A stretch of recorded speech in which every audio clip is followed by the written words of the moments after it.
পুজো মণ্ডপের প্রায় দোরগোড়ায় আরজিকর মেডিকেল কলেজ। উত্তর কলকাতার বেলগাছিয়া যুব সম্মেলনী দুর্গামঞ্চ থেকে হাসপাতালের দূরত্ব মেডিকেটে 100 মিটার। কিন্তু আরজিকর হাসপাতালে যে ভয়াবহ নারকীয় ঘটনা ঘটে গেছে, তারপর আর সেইভাবে উৎসবে শামিল হতে পারছে না এখানকার পুজো উদ্যোক্তারা। मीरा सफेद तुरंत खुले, भरपूर झाग दे और इसके स्मार्ट साइंस दे स्मार्ट केयर और फ्रेशनेस। मेरी चॉइस मेरा सफेद। ম্লান এখানকার দুর্গোৎসব। আগেই সরকারি অনুদান ফিরিয়ে দিয়েছেন তারা, গ্রহণ করেননি কোনো বিজ্ঞাপন। ৮০তম বর্ষে শুধুমাত্র নিজেরা চাঁদা তুলে প্রতিমা এনে পুজো করছে বেলগাছিয়া যুব সম্মেলনী দুর্গামঞ্চ। সেখানে নেই কোনো জৌলুস, কোনো আড়ম্বর। আজকে মেডিকেল কলেজকে নিয়ে সারা বিশ্ব আজকে তোলপাড় হচ্ছে, সবাই তাকিয়ে আছে। আমরা পাড়ার উল্টো দিকে, মানে আরজিকরের উল্টো দিকে তাকিয়ে এইটা সিদ্ধান্ত নিয়েছি যে আমরা এখানে কোনো পুজো আড়ম্বর করব না। আমাদের ক্লাবে যেটুকুন আমাদের আর্থিক যা আছে ক্লাবের, সেই দিয়ে আমরা নমো করে পুজোটা করব। আমাদের মূল উদ্দেশ্য হচ্ছে পুজোটাকে ঠিক করে করা। বেলগাছিয়া রোডের এই গলিতে আড্ডা দিতে আসেন আরজিকর মেডিকেল কলেজের অনেক পড়ুয়াই। বিগত বছরে অনেক আবাসিক পড়ুয়া পুজোর 4টে দিন এই পুজোয় মেতে থাকতেন, অঞ্জলি দিতেন। সেখানে এই বছর কিছুতেই আগের বছরের মতো উৎসবের দিনে ফিরে যেতে পারছেন না এখানকার বাসিন্দারা। রাস্তার নাম বেলগাছিয়া রোড, তার ঠিক এক পারে আরজিকর মেডিকেল কলেজ এবং হাসপাতাল, তার ঠিক উল্টো দিকে সরু গলি ঢুকে গেছে ভৈরব মুখার্জি লেন। সেখানকারই পুজো বেলগাছিয়া যুব সম্মিলনী। চোখের সামনে এই নারকীয় ঘটনা দেখার পর এই পুজো ৮০ বছরে দাঁড়িয়ে কোনো বৈভব রাখছে না।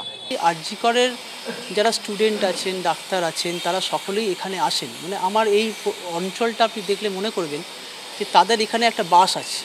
তারা এখানে এসে আড্ডা মারেন, বই পড়েন, এবং এমনকি তারা পুজোর সময় এসে এখানে যে আমাদের অঞ্জলি হয়, মহাষ্টমীর যে অঞ্জলি হয়, তাতেও অংশগ্রহণ করেন।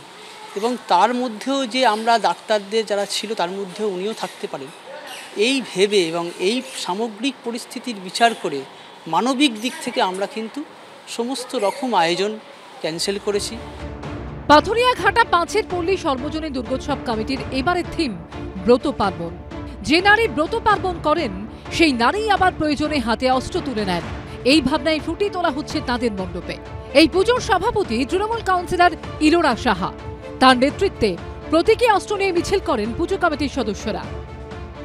আরজিকরের ঘটনায় আমরা সবাই ব্যথিত, আমরা সবাই এটার তীব্র প্রতিবাদ করছি, ধিক্কার জানাচ্ছি। এবং যে তিলোত্তমা, তার যে দোষী, তার ধর্ষণকারী খুনির ফাঁসির দাবি আমরা প্রত্যেকে করছি। আমাদের মাননীয় মুখ্যমন্ত্রীও এই দাবি করেছেন।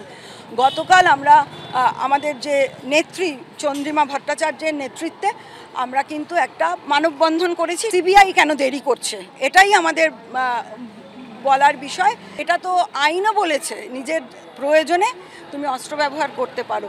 তাই মায়ের দেওয়া এই অস্ত্র, ত্রিশূল সহ সমস্ত কিছু আজ আমাদের এটা একটা প্রতীক যে আমরা প্রয়োজন হলে কিন্তু নিজেদের নিরাপত্তার স্বার্থে অস্ত্র তুলে সেই পাপিষ্ঠদের বধ করতে পারি। এই পুরো সাইটটা আমাকে ভীষণ রকম ভাবিয়েছিল, আমার রিসার্চ বা আমার প্র্যাকটিস সমস্ত কিছুতে ভাবিয়েছিল। এবং প্রথম থেকেই আমি জানি না, কাকতালীয়ভাবেই হয়তো এক হয়ে গেল ব্যাপারটা। এখানে ব্রত পার্বণ বলতে আমি যখন বলছি, আমি কিন্তু আবার সেই মহিলাদের কথা বলছি যারা হয়তো একত্রে, তারা হয়তো মাটির দুর্গা না, তারা ঘরের দুর্গা।